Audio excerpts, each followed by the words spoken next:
Dotted around the Atlantic coast of Ireland, many remote islands can be seen when one gazes out from the mainland.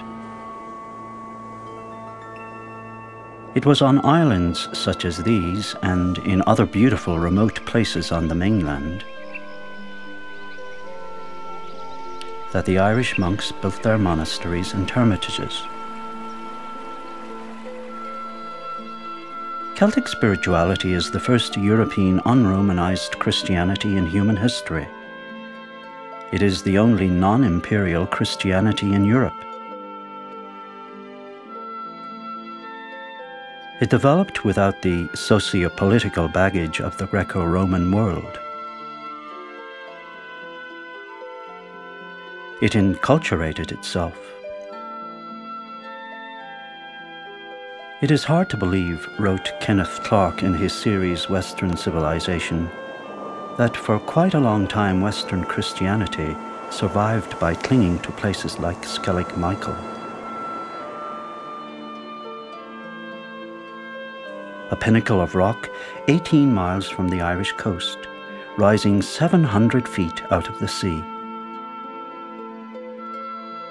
The Roman Empire never reached Ireland. As a consequence, Celtic Christianity developed unencumbered and free from centralized Roman authority. Patriarchy and hierarchy played no part in the early Celtic monasteries. Community, like everything else in Celtic Christianity, was based on the idea of the circle. The abbot took his place in the ring, considered but a link in a chain.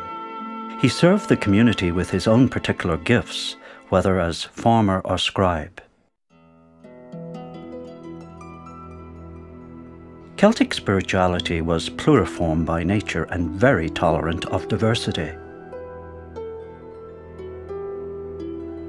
The fabric of its cloth was woven from two main sources. Surprisingly, its Christian inspiration did not come from Western Europe at all. Instead, Celtic Christianity was the outermost ripple of the monastic movement of the Coptic Church.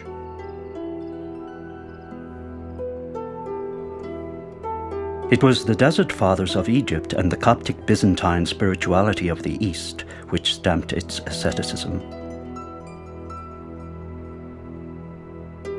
It received the other great mark of its dynamism from the Druidic cults of the pagan Celts. The Irish monks, instead of rejecting the prevailing pagan culture, blessed it and baptized it with the heartbeat of Christianity.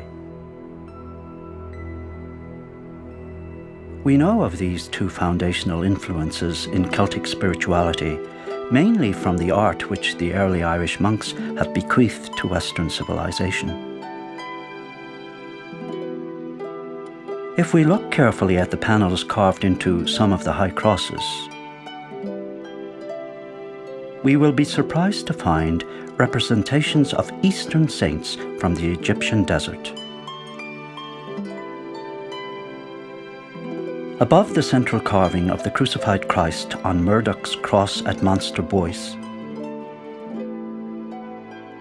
the main house cap panels show two figures, Saint Anthony and Saint Paul of the Egyptian desert.